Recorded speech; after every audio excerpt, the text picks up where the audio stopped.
नमस्कार मित्रांनो आणि तुमचं स्वागत आहे माझ्या नवीन व्हिडिओमध्ये। या व्हिडिओमध्ये मी एक्सप्लोर करणार आहे माझी इंटरनॅशनल ट्रिप जे मी मुंबई इंटरनॅशनल एअरपोर्टवरून ब्राझील येथे गेलो होतो। ब्राझील येथील साओ पाउलो या इंटरनॅशनल एअरपोर्टवर मी गेलो होतो। गेल्या वर्षी म्हणजेच 25 नोव्हेंबर 2023 ते 5 डिसेंबर 2023 या 10 दिवसाच्या प्रवासामध्ये काही अविस्मरणीय क्षण मी आज तुम्हाला शेअर करणार आहे, एक्सप्लोर करणार आहे। तर तुम्ही पाहत राहा माझा व्हिडिओ। या व्हिडिओमध्ये माझी सुरुवात मी माझ्या गावापासून करणार आहे। खरं तर जेव्हा I was appointed for this journey by couple of candidates, so I was little bit nervous because मी अगोदर कधीही एक्सपेक्ट केलं नव्हतं की मला अशा जर्नीचा एक भाग होता येईल। खरंच तर मी मनात पण असं ठरवलं नव्हतं की मला अशी इंटरनॅशनल ट्रिप करता येईल, पण ते म्हणतात ना, तुमचं कर्म, तुम्ही केलेले कर्म, घेतलेलं ज्ञान या जोरावर तुम्ही खूप काही अचीव करू शकता आणि त्याचीच प्रचिती म्हणून मला ह्या जर्नीमध्ये मिळणार आहे। खरं तर बऱ्याचशा गोष्टी आहेत, काहीच मला माहीत नव्हतं की कसं जायचं, काय करायचं, कसं करायचं। Never been any ideas about that, but yes, in life some decision have to take before time जायच्या अगोदर तर घ्यावे लागतात आणि जीवनाचा खरोखर तुम्हाला आनंद घ्यावा लागतो। बऱ्याचशा गोष्टी आहेत सांगण्यासारख्या, पण मी खरंच या व्हिडिओमध्ये काही अशा तथ्यजनक गोष्टी सांगणार आहे की ते मला माझ्या पुढच्या आयुष्यामध्ये मला खूप उपयोगी पडणार आहे। पुढचं आयुष्य जगण्यासाठी ह्या ट्रिपमधून जे काही अनुभव मी अनुभवलेत ते मला खरंच पुढे उपयोगात येणार आहेत। या ट्रिपची सुरुवात करताना मी गावातून निघताना हमरापूर या स्टेशनवरून निघालो। खरं तर माझ्या मनात होतं की ही ट्रिप पूर्ण कवर करायची आणि मी त्याचा प्रयत्न पण केला, पण काही गोष्टी मला कॅप्चर नाही करता आल्या, पण जेवढ्या पॉसिबल होत्या तेवढ्या करता आल्या।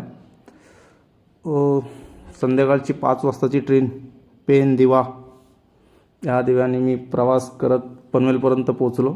खरं तर मी नवी मुंबईमध्ये राहत होतो, पण जायचं इंटरनॅशनल ट्रिप करायची आहे म्हणून मी गावी आलो होतो, घरी आलो होतो।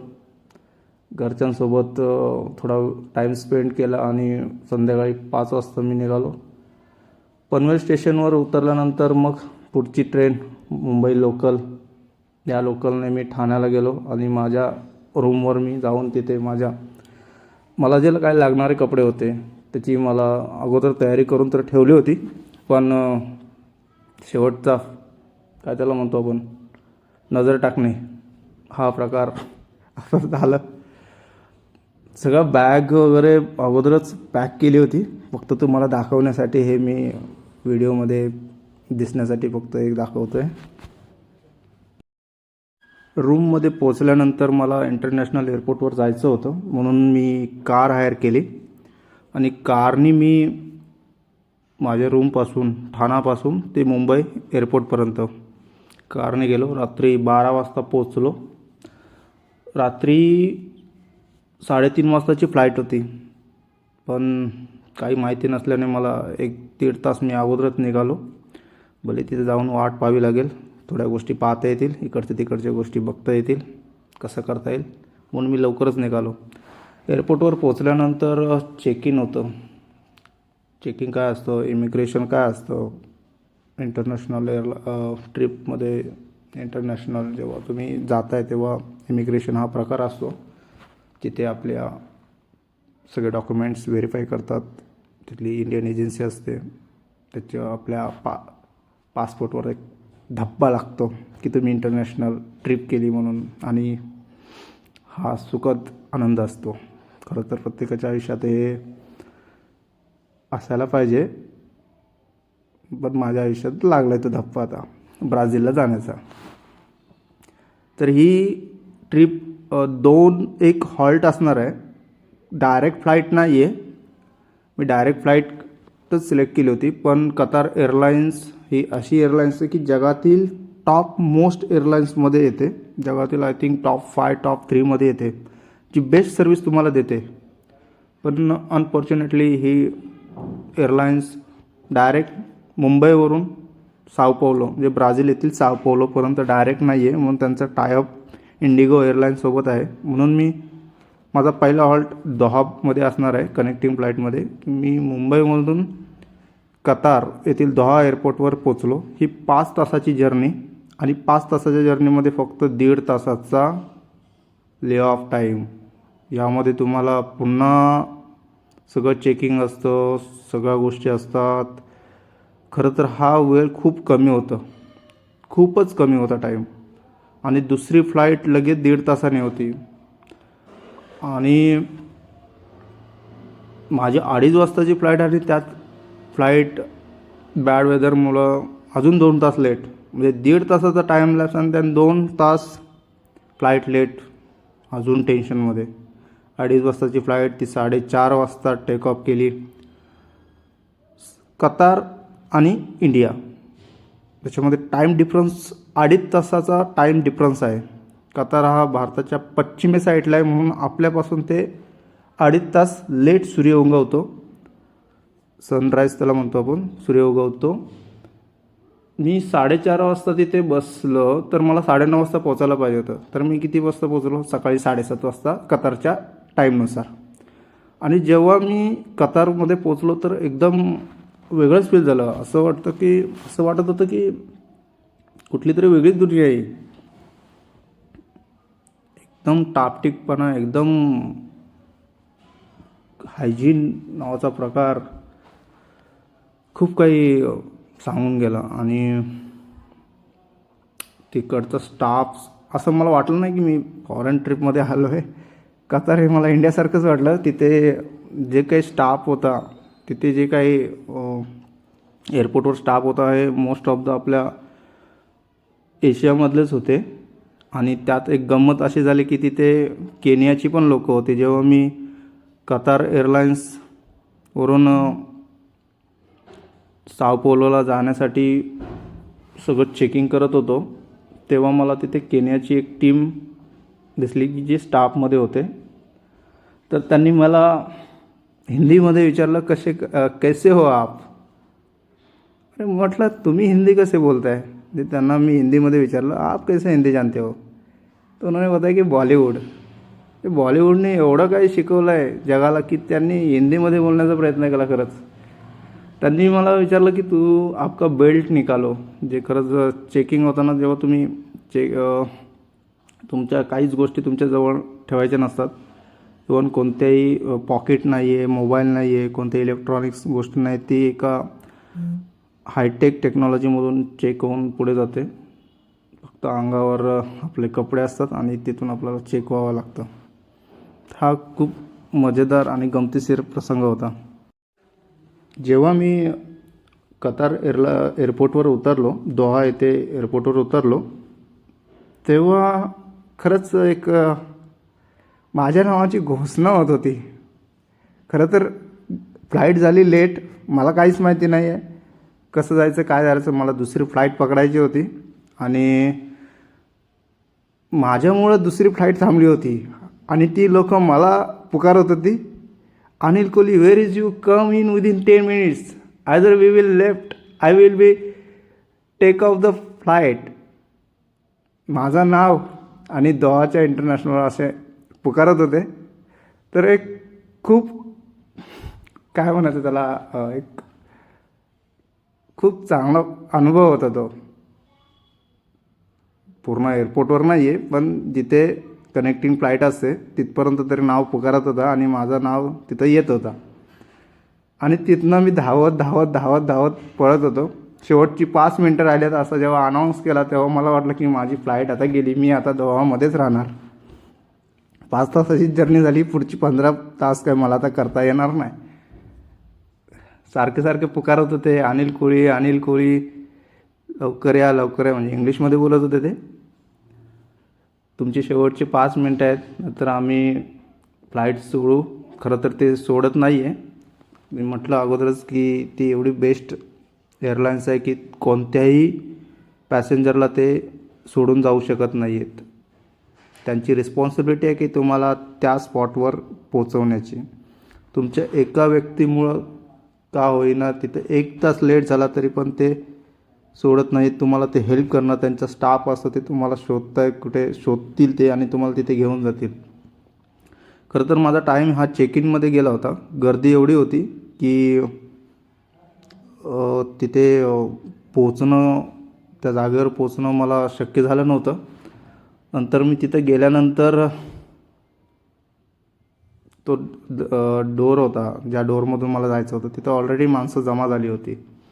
आणि तिथे सिंगापूरची लोकं होती, इटलीची लोकं होती. मी त्यांना विचारलं की कतार एअरलाईन्स हीच आहे का? फ्लाईट नंबर मी सांगितला. त्यांनी सांगितलं की नाही, अजून गेली नाही आहे, त्यासाठीच आम्ही वेट करतो आहे. फायनल कॉल होता, शेवटची 5 मिनटं त्यांनी दिली होती. फायनल कॉल होता आणि शेवटच्या 5 मिनटामध्ये पोचलो. तिथं पोचल्यानंतर मला अजून जाणवलं की माझ्या पाठीमागे अजून काही लोक आहेत.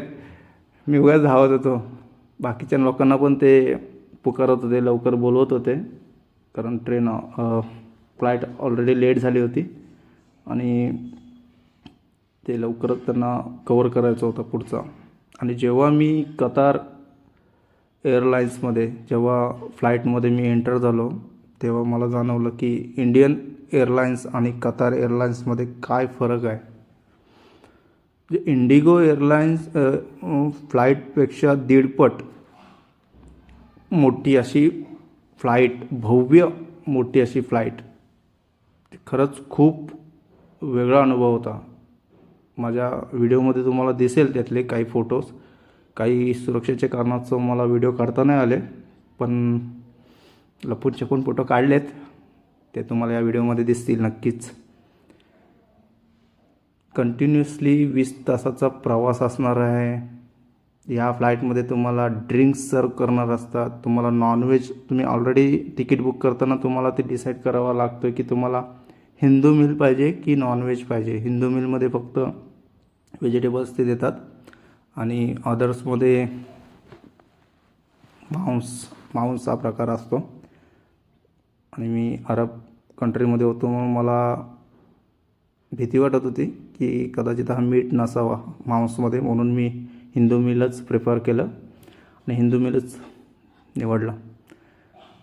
आणि मी विंडो सीट तिथे चॉईस केली होती. फॉर्च्युनेटली मला दोन्ही फ्लाईटमध्ये 4 फ्लाईटमध्ये झाल्या, जायच्या 2 आणि यायच्या 2. त्या 4ही याच्यामध्ये मला विंडो सीट मिळाली होती आणि ट्रिपचं पुरेसा मला अनुभव घेता आला. फ्लाईटमध्ये ड्रिंक्स, ते पण चॉईस करायचं कोणतं पाहिजे ते. कशी मनस्थिती असेल, करा विचार. 15 तासाची जर्नी, ऑलरेडी मी 5 तासाची जर्नी केली, धावत पळत, ते 1.5 तास गेलं.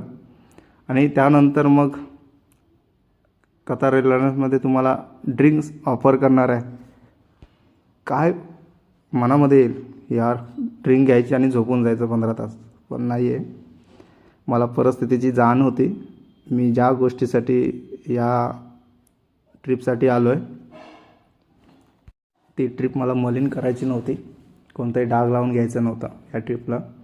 आणि भारतीय संस्कृती, त्याच्यामध्ये कल्चर हा प्रकार येतच, आपल्यावरचे संस्कार तिथे जागे होतात.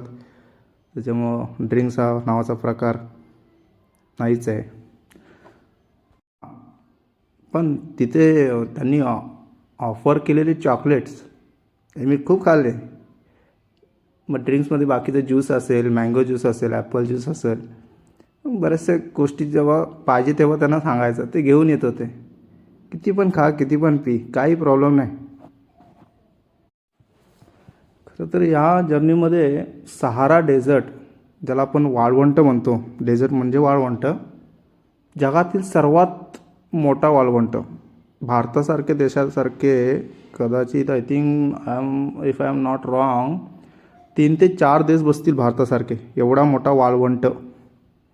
ज्या वाळवंटावरून मी जेव्हा उडत होतो, फ्लाय करत होतो, तेव्हा खालचा पूर्ण क्लिअर दिसत होता. कारण ह्या वाळवंटाच्या वरती आहे ना कोणतेही ढगाळ वातावरण नसतं, तिथे पाऊस पडत नाही, त्याच्यामुळे तिथे ढगच नसतात.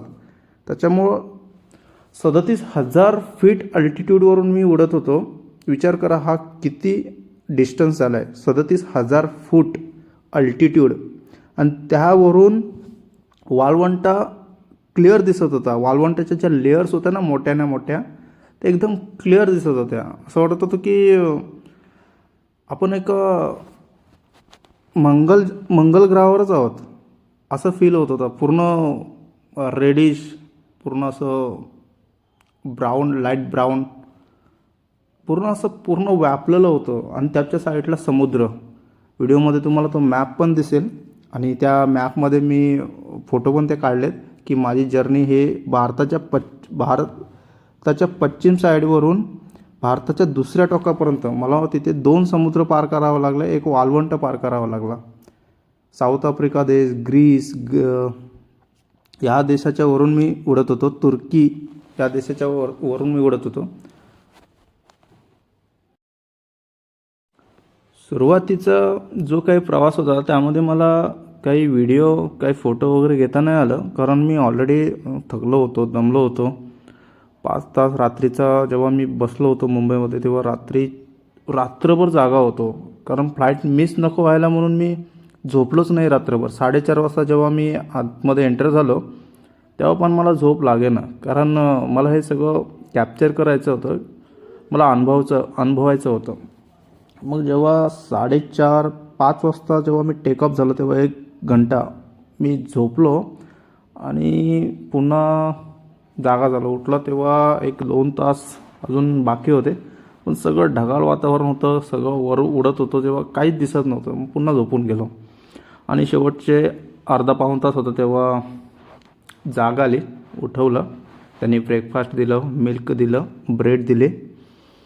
आणि पुढचा प्रवास, मला माहिती होतं की पुढचा ऑलरेडी फ्लाईट लेट झाली आणि त्यात मला पळत जायचं होतं. काही माहीत नव्हतं, म्हणून कसं करायचं, काय करायचं हे डोक्यात विचार होतो. म्हणून मी जसं आपण ट्रेनमध्ये उभा होतो ना, गाडी जेव्हा प्लॅटफॉर्मवर लागायच्या अगोदर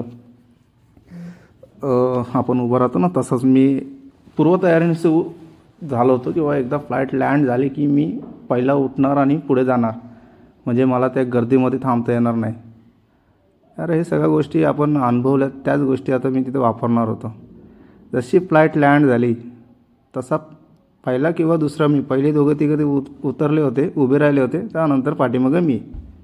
मग तिथनं बघत कनेक्टिंग फ्लाईटचा बोर्ड बघत धावत होतो, विचारत होतो लोकांना. आणि फॉर्च्युनेटली तिथे एक इंडियनच माणूस होता. इंडियन नाही म्हणत मी त्याला, एशियन होता, पण साला थोडा काय त्याला होतं, आकडवाला होता. पण ठीक आहे, माझ्या गोड शब्दाने त्याला त्याची आकड पण कमी करता आली आणि मला पाहिजे त्या गोष्टी विचारता आल्या. त्यांनी सांगितलं मला. आणि जेव्हा मी दोहावरून ब्राझीलला जात होतो तेव्हा मला आहे ना, मी जास्त व्हिडिओ नाही काढले किंवा फोटो नाही काढले, कारण बॉडी एवढी थकली होती, जाग नव्हती. 1.5 दिवस मी झोपलो नव्हतो, असं भयान वाटत होतं. आणि त्यात 15 तास कंटिन्यू फ्लाईटमध्ये काढायचं, माझा विचारच करूनच माझं डोकं गडगडल्यासारखं वाटत होतं. पण नेहमी संकटकालीन भवानीचं नाव घेतो, आई तुळजाभवानीचं नाव घेतो आणि तिच्या साक्षीने पुढे जातो. तसंच केलं मी. आईला ठेवली पुढं डोळ्यासमोर, म्हटलं तू आहे ते काय बघ, मला माहीत नाही 15 तास कसे जातील ते मला माहीत नाही. त्यांनी दिलेल्या ज्या ॲसेसरीज होत्या, म्हणजे कानात इयरबड, पायात मोजे, डोक्याला ती ब्लॅक कलरची पट्टी म्हणजे झोपताना लावण्यासाठी, माझ्याकडे अजून आहे ती आठवण म्हणून, हे घेतलं, सगळं घातलं, AC केली बंद माझ्या इथली आणि सरळ झोपून गेलो. रात्रीचंही वेळ होती, त्याच्यामुळं काही दिसण्यासारखं काहीच नव्हतं आणि मला व्हिडिओमध्ये पण कॅप्चर करण्यासारखं काही होतं नव्हतं. आणि मी वाळवंटावरून फ्लाय होत होतो म्हणून ते सगळं समुद्र आणि वाळवंट ह्या दोन गोष्टींवर उडत होतं, त्याच्यामुळं सगळा अंधार होत होता, तिथे काही दिसत नव्हतं ते, म्हणून मी झोपून गेलो. नंतरचे दिवसाचे मला एक ते 7-8 तास गेले, तिथे 5-6 तास गेले असतील कदाचित. आणि पुढचे 8-9 तास हे मला काही असं दिवसाचे 5-6 तास भेटले. आणि असा एक प्रसंग आला की तिथे दिवस आणि रात्र ह्या दोन्ही गोष्टी मी पाहत होतो. म्हणजे एका बाजूला दिवस होता आणि दुसऱ्या बाजूला रात्र होती. कदाचित हा जो अनुभव होता ना, खरंच मला असं शब्दांनी नाही सांगता येणार. आणि मी झोपेत असल्या कारणाने मला ते व्हिडिओमध्ये पण करता आलं नाही. आणि मी ते बघत होतो, म्हटलं हा काय प्रकार आहे, एका साईडला दिवस आहे आणि एका साईडला रात्र आहे. म्हणजे आणि मध्ये मी समुद्राच्या साईडला दिवस होता आणि दुसरीकडं असं रात्र होत होती, सूर्यास्त होत होता, सनसेट आपण त्याला म्हणतो, की ते होत होतं. आणि हा एक विलक्षण क्षण आपण म्हणतो, ते मी खरंच अनुभवलं. आणि काय म्हणावं त्याला, असं शब्दात नाही सांगू शकत मी, एवढं भारी होतं ते. नंतर मग दिवस आणि रात्र त्याच्यामध्ये आपण सूर्यास्त झालं की रात्र म्हणतो. आणि पण ह्या मी दोन गोष्टी ॲट ए टाईम पाहत होतो. एका साईडला उजेड होता आणि दुसरीकडं रात्र होती, असा हा प्रकार होता. एक काही तासानंतर पुन्हा मी अंधारात गेलो, रात्र झाली. म्हणजे रात्र जास्त मला भेटली, कारण सुरुवात ही दिवसाकडून झाली माझी आणि पूर्वेकडून दिवस होता आणि पश्चिमेकडे रात्र होत जाते. आणि माझा प्रवास पूर्वेकडून पश्चिमेकडे होता, त्यामुळे मी दिवसा जरी उडलो तरी मी तिकडे रात्री पोचणार. रात्री लेट होत होतं तिकडे. म्हणजे जसा पुढे जात होतं तसा ते चेंज होत होता क्लायमेट. आणि इंडिया आणि ब्राझील याच्यामध्ये 7.5 ते 8 तासाचा डिफरन्स होता. रात्री मी फोन करायचो ना, तेव्हा घरी वेगळा टाईम असायचा. मी जेव्हा मी ब्राझीलला पोचलो, मी माझ्या हॉटेलमध्ये गेलो. जेव्हा मी 15 तासानंतर, फ्लाईट लेट झाली होती सुरुवातीला, तुम्हाला सांगितल्याप्रमाणे 1-1.5 तास लेट झाली होती फ्लाईट. आणि जिथे मला संध्याकाळी 5:30 वाजता पोचायचं होतं साओ पाउलोला, तर तिथे मी 7-7:15 वाजता पोचलो होतो. आणि तिकडे पावसाळ्याचे दिवस होते, रिमझिम पाऊस पडत होता. आणि रात्री मी पोचलो तिथे इंग्लिश पण लोकांना समजत नव्हती. लोकांना तिकडची लोक पोर्तुगीज ही लँग्वेज जास्त बोलत होती, स्पॅनिश लँग्वेज ही बोलत होते. मला अजून टेन्शन आलं की तिथे पोचलो मी एअरपोर्टवर, पण आता पुढे जाणार कसं. माझा एअरपोर्ट ते हॉटेल हा 1.5 तासाचा अंतर होता. आणि हा 1.5 तासाचा अंतर मी करणार कसं, मला काहीच माहिती नाही. मग मला आणि तिथे आपला मोबाईलचं नेटवर्क कामच करत नाही, करणार काय पुढे. पण एअरपोर्टवर तिथे वायफाय असतो, ते वायफायचा यूज केला मी. व्हॉट्सॲप कामी आलं मला. व्हॉट्सॲपवरून मी जी टॅक्सी बुक केली होती त्याला मला कॉन्टॅक्ट करता येत नव्हतं, कारण माझं सिम कार्ड चालत नव्हतं ना तिथे. तर मी व्हॉट्सॲप कॉलिंगनी त्याला माझी लोकेशन पाठवली. पहिला तर त्याने सांगितलं की तुझी जी कार बुक केली होती ती त्याला माहितीच नाही. तो म्हणे की मला काही आयडिया नाही म्हणे तू काय कार बुक केली. त्याला वेगळाच टाईम काहीतरी गेला होता त्याला. तिथे अजून मी टेन्शन होतं, करणार काय पुढे. पोचलो आहे संध्याकाळी 7 वाजता, 7:30 वाजता अंधार होणार होता. पुढे जाणार काय. आणि त्यात गंमत अशी झाली की एकदम बेकार प्रकार, एकदम वाईट अनुभव आला मला तिथे. मी जेव्हा लँड झालो साओ पाउलोला, तेव्हा माझी सगळी कपड्यांची बॅगच नाही आली. माझे कपडेच नाही तिथे. माझ्यासोबत काहीच नाही, फक्त माझी लॅपटॉपची बॅग होती, माझी फक्त काही मोबाईल होते, चार्जर होते आणि माझा आय डी मी आणि डॉक्युमेंट्स काही, हे जे इमर्जन्सीसाठी हे वेगळी बॅग ठेवावं लागते म्हणून मग मी वेगळी सोबत ठेवली होती बॅग. त्यात अजून टेन्शन की माझी बॅग नाही आली, पुढे करणार काय मी. मग मी तिथे विचारलं त्यांना की माझी बॅग आलेली नाही अजून. तर त्यांनी सांगितलं, तिथे पण ते मलाच पुकारत होते. मी त्या बेल्टवर माझी बॅग शोधत होते की माझी बॅग कधी येणार, बॅग कधी येणार. अर्धा तास झाला, पाऊण तास झाला, सगळी लोक त्यांची बॅग घेऊन गेली, पण माझं काही बॅग येत नाही. अजून टेन्शनमध्ये. खरंच पहिलीच फ्लाईट आणि असा अनुभव. नंतर मग ते मला शोधत होते, ते कतार एअरलाईन्सवाले, पण मी दुसऱ्या ठिकाणी बॅग शोधत होतो, मला सापडलो नाही. पण मी इन्क्वायरीसाठी त्यांच्याकडे गेलो. मग त्यांनी सांगितलं, अरे तू अनिल कोळीकर, तुला आम्ही शोधतोय. म्हटलं मी माझी बॅग शोधतोय. म्हटलं माझी बॅग कुठे आहे. मग त्यांनी सांगितलं की कनेक्टिंग फ्लाईटमध्ये फक्त 1.5 तासाचं अंतर होतं आणि टाईम होतं आणि फ्लाईट पण लेट झाली, त्याच्यामुळं आम्हाला बॅग ट्रान्सफर नाही करता आली. तर तुम्हाला पुढील 24 तासामध्ये तुम्हाला बॅग मिळून जाईल. तर म्हटलं कसं बॅग मिळून जाईल. तर ते म्हटलं की तुम्ही जिथे राहणार आहेत त्या हॉटेलचा ॲड्रेस द्या, तुम्हाला आम्ही बॅग पाठवून देऊ. ठीक आहे म्हटलं. मग तिथनं मी गेलो, बाहेर पडलो एअरपोर्टच्या. तर माझी कार मी जी बुक केली होती त्या कारचा काय पत्ता नाही. त्याला फोन करण्याचा प्रयत्न केला, तर त्याचा काहीतरी मिसअंडरस्टँडिंग झाला टाईम आणि डेटमध्ये. पण तो पण थोडा लॉयल निघाला आणि त्यांनी लगेच माझी हेल्प केली आणि त्याचा जो कलिग होता जवळ त्याला पाठवलं मला घ्यायला. तर साओ पावलोच्या एअरपोर्टवरून ते जुंदाय सिटी आहे त्या हॉटेलमध्ये 1.5 तासाचं अंतर. 1.5 तास तिकडे गाडीची स्पीड ही 100-110च्या स्पीडनी गाडी चालत होती आणि 1.5 तास नाही म्हटलं तरी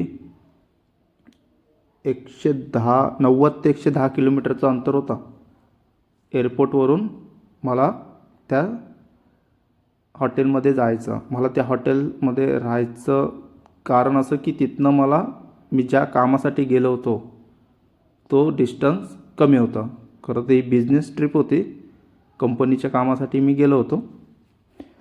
पण त्या रात्री 7:30-8 वाजता तो आला आणि 9:30 वाजता मी हॉटेलला पोचलो. चेकिंग वगैरे झालं, पण माझ्याकडे कपडेच नाही. आता करणार काय. फक्त अंगावर घातले होते कपडे, एक जॅकेट आणि ते बाकीचे कपडे.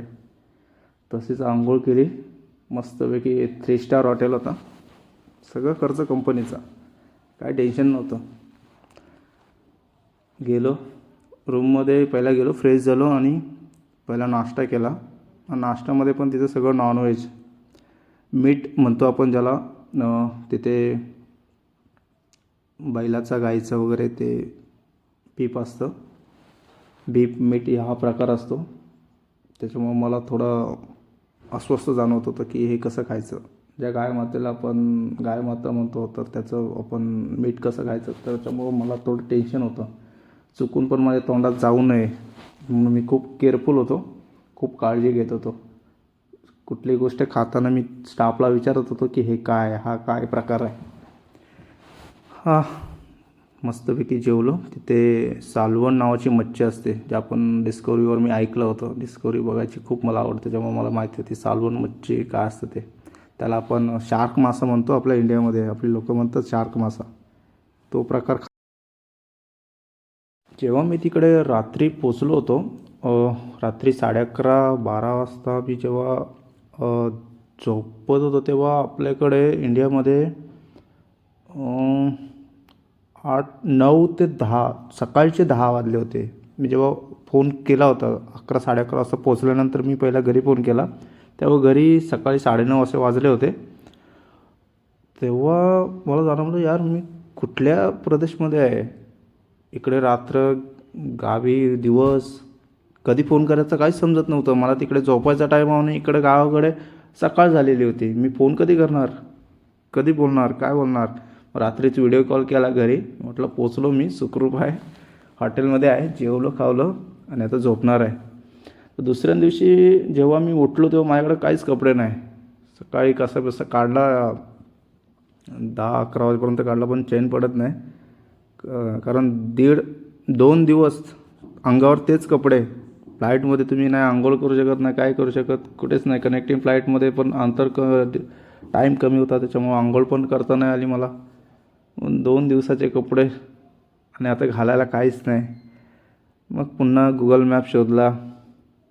आता तिकडची मी करन्सी चेंज केली होती, डॉलरमध्ये घेतली होती मुंबईच्याच एअरपोर्टवरून.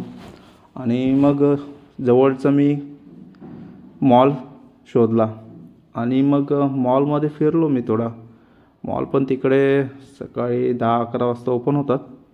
तिथल्या हॉटेलच्या स्टाफला मी विचारलं जवळ आसपासचं काय आहे. पण आपल्यासारखं असं नाही आहे की फुटपाथवर कपडे विकणारे आहेत लोक. मला काही जास्त कपडे घ्यायचे नव्हते, फक्त 1-2 दिवस निघतील असं कपडे घ्यायचे होते. नंतर माझी सगळी बॅग येणार होती, ते पाठवणार होते. जेव्हा मी मॉलमध्ये गेलो तेव्हा मी कपडे पाहत होतो, बघत होतो. लागणाऱ्या 1-2 गोष्टी घेतल्या साध्यासुध्या, ज्या टेम्पररी मी हे करू शकतो. पण जेव्हा दुसऱ्या वस्तू घ्यायच्या होत्या पण त्याची प्राईज विचारली मी, तर एक जॅकेट मी आणलं आहे तिथनं. त्याची प्राईस होती 237 की 438 असं काहीतरी प्राईस होती. आणि सगळं माझ्याकडे इंटरनॅशनलचं कार्ड होतं, त्याच्यामुळं सगळं पेमेंट मी त्याच्या थ्रूच करत होतो. अमेरिकन एक्सप्रेस कार्ड होतं माझ्याकडं. त्याच्यावर तुम्ही 10 लाखापर्यंत यूज करू शकता. कुठेही जा, आउट ऑफ इंडिया, इंटरनॅशनलमध्ये कुठेही जा, तो कार्ड यूज होत होता. तर ते कार्ड मी जेव्हा यूज केला तेव्हा माझ्या अकाउंटमधून 5,500 रुपये डेबिट झाले. वाटतं 450वाला तो जॅकेट जेव्हा मी घेतला, मला माहिती होता की इंडियाची करन्सी ब्राझीलच्या करन्सीपेक्षा कमी आहे. काहीतरी आहे तो करन्सी अमाऊंटचा डिफरन्स, मला आता आठवत नाही. पण 5,500वाला जॅकेट, मी विचारात पडलो 5,500च्या जॅकेटमध्ये एवढं आहे काय त्या. मी तर तसाच ठेवला आहे, अजून घालत नाही. कधी कधी स्पेशल ओकेशन काय असतं तेव्हा घालतो. लोकांना सांगतो अंगावर 5,500चं जॅकेट आहे एक गंमत म्हणून. तर ते आठवण म्हणून ठेवली मी. आणि वाढत्या अंगाचा घेतला आहे तो, मला फ्युचरमध्ये पण कामात येईल. थोडं डोकं चालवलं ते तर ते घेतलं मी जॅकेट. 2-4 वस्तू घेतल्या आणि आलो. मी तिथे शनिवारी रात्री पोचलो होतो, त्याच्यामुळे रविवारचा दिवस होता आणि सोमवारी मला माझ्या कामासाठी जायचं होतं. 3 दिवसाचं 4 आठवड्याभराचं मी माझं बिझनेस टूरमध्ये सर्व काही कॉन्फिडेन्शियल डिटेल्स मी तुम्हाला सांगणार नाही. मी कंपनीच्या कोणत्या कामासाठी गेलो होतो, कशासाठी गेलो होतो, तिथे काय केलं. मी फक्त तुम्हाला माझा एक अनुभव मी तुम्हाला फक्त सांगणार आहे. कंपनीतल्या गोष्टी काही सांगणार नाही. पण ते तिथले कलीग होते जे मी त्यांच्याशी इंडियामध्ये असताना पण बोलायचो. तिकडे गेल्यानंतर माझं त्यांनी वेलकम केला. त्यानंतर आम्ही फिरलो तिथे. ह्या सगळ्या गोष्टी मी व्हिडिओमध्ये दिसणार आहे. तर तुम्ही व्हिडिओ हा पूर्णपणे बघा. आणि त्या व्हिडिओमध्ये आता ज्या गोष्टी सांगितल्या त्या गोष्टी सांगणार नाहीत. म्हणून मी मोठा व्हिडिओ बनवतो आहे. फक्त माझा अनुभव शेअर करतो आहे मी. त्या व्हिडिओमध्ये पूर्ण छोट्या छोट्या गोष्टी असतील, तिथंच फक्त मी काय आहे ते सांगणार आहे. तर तुम्ही व्हिडिओ पूर्ण बघा. असा माझा प्रवास होता. त्यानंतर एक कंपनीत जायच्या आदल्या दिवशी म्हणजे रात्री मला बॅग त्यांनी आणून दिली आणि मला त्यांनी सांगितलं की तुम्हाला ह्या बॅग लेट आल्या कारणाने तुम्हाला कॉम्पेन्सेशन मिळून जाईल. कॉम्पेन्सेशन म्हणजे भरपाई. जे तुम्हाला जी काही तकलीफ झाली, आमच्याकडून गैरसोय झाली, म्हटलं ना एअरलाईन्स काय असतं ते, कतार एअरलाईन्स काय म्हणून आहे ते. तर त्यांच्याकडून ती फ्लाईट लेट झाल्यामुळं मला जो काही त्रास झाला कपड्यांचा, तर त्यांनी मला 8,000 म्हणून देऊ असं सांगितलं. हे सगळं माझ्याकडनं तिथे लिहून घेतलं होतं. सगळं फॉर्म वगैरे भरून घेतला होता. म्हणजे बँक डिटेल्स वगैरे सगळे भरून दिली होती आणि 8,000 रुपये भेटणार म्हणून मला त्यांनी सांगितलं होतं. त्या 8,000मध्ये तुम्ही $500 त्यांनी दिले होते मला. $500 प्रमाणे समथिंग ते काय अमाऊंट होत होती. तर ह्या अमाऊंटमध्ये तुला जे काय लागणाऱ्या गोष्टी आहेत ते घेऊन ये, असं त्यांची सर्विस होती. तर हा माझा पूर्ण प्रवास एकदम कधीही न विसरणारा.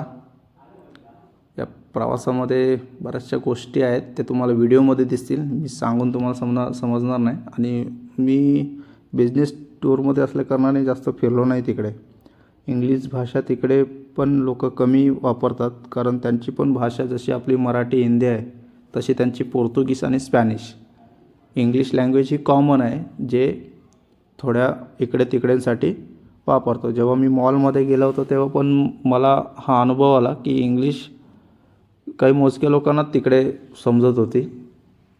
आणि मग ते तिथल्या काही लेडी होत्या, ज्या आपण स्टोअर कीपर म्हणतो, सेल्स पर्सन म्हणतो, तर त्यांना अशी इंग्लिश समजत नव्हती, पोर्तुगीज आणि त्यांना स्पॅनिश. म्हणून मी गुगल ट्रान्सलेटरचा यूज करून ते थोड्याफार गोष्टी समजून घेत होतो.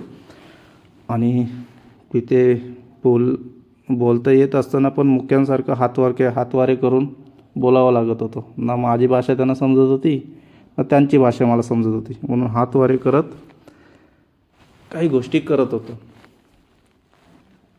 मॉलमधला हा प्रकार. त्यानंतर मग माझा पुढचा प्रवास असाच कंटिन्यू होत राहिला. कंपनीची गाडी मला घ्यायला येत होती, कंपनीतून पुन्हा हॉटेलमध्ये सोडत होती. मग संध्याकाळी आम्ही जे काही 10-15 जण होतो, सगळे ऑल ओव्हर वर्ल्ड, जे जगातून माझ्या कंपनीतले जे काही मेंबर आले होते. इंडियामधून मी होतो, ब्राझीलमधून होते, कोरियामधून होते, चायनामधून होते, साऊथ अमेरिकामधून होते, कोलंबियामधून होते, मेक्सिकोमधून होते. असे जे काही मेन पर्सन्स होते ते आम्ही तिथे गॅदर झालो होतो. आमच्या मीटिंग्स झाल्या, आमचे डिस्कशन झाले, आमचे गुड प्रॅक्टिसेस ज्याला म्हणतो आपण, आमच्या प्रोसेसेस होत्या, कंपनीतले जे काही कामं होती ते आम्ही सगळं डिस्कस करत राहिलो. 4 दिवस हे करतो आणि तिकडे 4 दिवसच काम असायचं. फ्रायडे, सॅटर्डे, संडे सुट्टी. 12 तासाची ड्युटी असायची तिकडे. सकाळी 6 वाजता जायचं, संध्याकाळी 6 वाजता यायचं. असं ते वर्कर लोकांचं होतं. पण ऑफिसर लोकांचं म्हणजे आमच्यासारख्या लोकांचं तिथे संध्याकाळी 6 वाजता सुटायचं, 9 वाजता पोचायचं, 6 वाजता सुटायचं. आणि असं तो एक शेड्यूल होता. त्याच्यामुळे 9 वाजता पोचायचं आणि 6 वाजता कंपनीतून सुटल्यानंतर 7:30 वाजता हॉटेलमध्ये येऊन फ्रेश होऊन 8 वाजता ते सगळे आम्ही लोक होतो, ते सगळीजणं आम्ही एका म्हणजे लंच करण्यासाठी सोबत जात होतो आम्ही. मग तिथे ते पण व्हिडिओ आहेत, तिथले पण काही फोटोज आहेत. तिथे पण जेव्हा रात्री आम्ही पोचलो तेव्हा त्यांच्यासाठी ड्रिंक्स हा नॉर्मल प्रकार असतो. जेवणात पण ड्रिंक्स त्यांना हवा असतो. मग तिथं गेल्यानंतर मला त्यांनी सांगितलं की तू काय घेणार आहेस. पुन्हा तिथं माझा इंडियन कल्चर जागा झाला. म्हटलं मला काय इथे झाला तर कोण बघणार इकडे. त्याच्यामुळे मी त्यांना सांगितलं की मी ड्रिंक नाही करणार आहे. मी नॉर्मल जे काय आहे त्याला आपण थंड पेय म्हणतो, मराठी शुद्ध भाषा. थंड पेय म्हणजे कलिंगडचा ज्यूस, ऊसाचा ज्यूस, ऊस नव्हता तिथे, मँगो ज्यूस होता, पायनॅपल ज्यूस होता. आणि तिथे 1 टाईम पे करायचा होता आणि अनलिमिटेड खायचं होतं. ड्रिंकचे पैसे वेगळे होते. पण त्यांनी मला एक रिक्वेस्ट केली होती की थोडं ड्रिंक कर म्हणून, एक सिप तरी घे म्हणून. त्यांचा मान राखला. आणि फोटोमध्ये तुम्हाला दिसेल की माझ्यासमोर एक बियर आहे छोटीवाली, तर ती लाईट आहे. तर ते थोडं एन्जॉय करत होतो आम्ही सगळी टीम. आणि तिथे त्यांना मी विचारत होतो की मला मीट आणि बीफ या दोन्ही प्रकार नको आहे. मग त्यांनी मग आपल्या इंडियन कल्चरबद्दल मला विचारलं. मग काय माझ्यातले संस्कार सांगत राहिलो आपल्या संस्कृतीबद्दल. मग गाय मातेला आपण माता का म्हणतो. मग काय मी थोडा धार्मिक असल्याकारणाने सांगत होतो सगळ्यांना ते असं असं. मग त्यांना पण थोडी रिस्पेक्ट आली इंडियन कल्चरबद्दल आणि इंडियन लोकांबद्दल, खास करून माझ्याबद्दल. अरे म्हटलं एवढं तुम्ही हे करताय, फॉलो करताय आणि अजून त्यात फॉर्च्युनेट होता. मी तरी नॉनव्हेज खात होतो, मला तिकडे पाहिजे ते भेटत होता. म्हणजे माझ्या आवडते पदार्थामध्ये खेकडा, कोलंबी आणि ऑक्टोपस म्हणजे माकोल म्हणतो ते, हे 3 प्रकार मला खूप आवडत होते. त्यातला एक प्रकार मला भेटत होता तिथे, तो म्हणजे कोलंबी. पाहिजे तेवढी खात होते. आणि तिकडे तेलावर पदार्थ नाही, तिकडे पदार्थ हे फक्त पाण्याच्या वाफेवर करत होते आणि टेस्ट एकदम भारी होती ना, ते तुम्हाला त्याच्यामध्ये दिसेल. बघा माझ्या त्याच्यामध्ये ना, त्या फोटोमध्ये किंवा व्हिडिओमध्ये एक फोटो आहे की त्याच्यामध्ये माझ्या हातात डिश आहे आणि तिथे मी 9 पीसेस, मला माहिती नव्हतं ह्या डिशमध्ये काय काय असणार आहे, किती असणार आहे, किती हे असणार आहे, क्वांटिटी किती असणार, मला काहीच माहिती नव्हतं. म्हणून मी बुक केलं होतं. आणि जेव्हा माझ्या हातात जी डिश दिली त्याही, तेव्हा सगळी लोकं ती माझ्यासोबत होती, 10-15 जण, सगळी लोकं हसत होते. त्यांनी माझ्या हातात डिश घेतली माझे फोटो काढले आणि म्हटलं खाणार काय एवढा, म्हटलं हट मी एवढा थोडी खाणार. मग सगळ्यांना आम्ही ते वाटलं, सगळ्यांनी खाल्लं, तरी पण ते काही संपलं नाही. आणि ते कोंबडा आपण गावठी कोंबडा म्हणतो ना, तो मांस होता. मी त्यांना विचारलं, म्हटलं मला मांस कोणता आहे ते पहिलं सांगा. तर त्यांनी सांगितलं की कॉक म्हणून, म्हणजे कोंबडा. तर म्हटलं फोटो दाखव मला, काय असतं, तुम्ही कशाला कॉक काय म्हणताय काय. म्हटलं काहीच मी रिस्कच घेणार नव्हतो खाताना ते. मग त्यांनी फोटो मला दाखवला, हा याचा चिकन आहे. मग मी ऑर्डर केला. ते दिसेल तुम्हाला व्हिडिओमध्ये. खूप गंमत होती, खूप मजा होती आणि खूप चांगला क्षण होतं ते. तर तुम्ही व्हिडिओ पूर्ण बघत राहा, तुम्हाला त्या व्हिडिओमध्ये दिसेल त्या गोष्टी. तर मी आता इथे थांबतो आहे आणि व्हिडिओमध्ये ह्या सगळ्या गोष्टी नसणार आहेत, फक्त काही मोजक्या गोष्टी मी सांगणार आहे. हा व्हिडिओ फक्त माझा प्रिव्ह्यू असेल, त्याच्यामध्ये काही फोटोज वगैरे आणि त्यातले काही छोटे छोटे गोष्टी म्हणून हा व्हिडिओ टाकणार आहे. तर हा बघा आणि पुढचा व्हिडिओ असेल त्याच्यामध्ये पूर्ण माझी ट्रिप कवर झालेली असेल. तर धन्यवाद तुम्ही ऐकल्याबद्दल. तर असेच पुढे व्हिडिओ पाहत राहा. माझा चॅनल आहे ज्याचं नाव आहे YouBook #AJK. थँक्यू.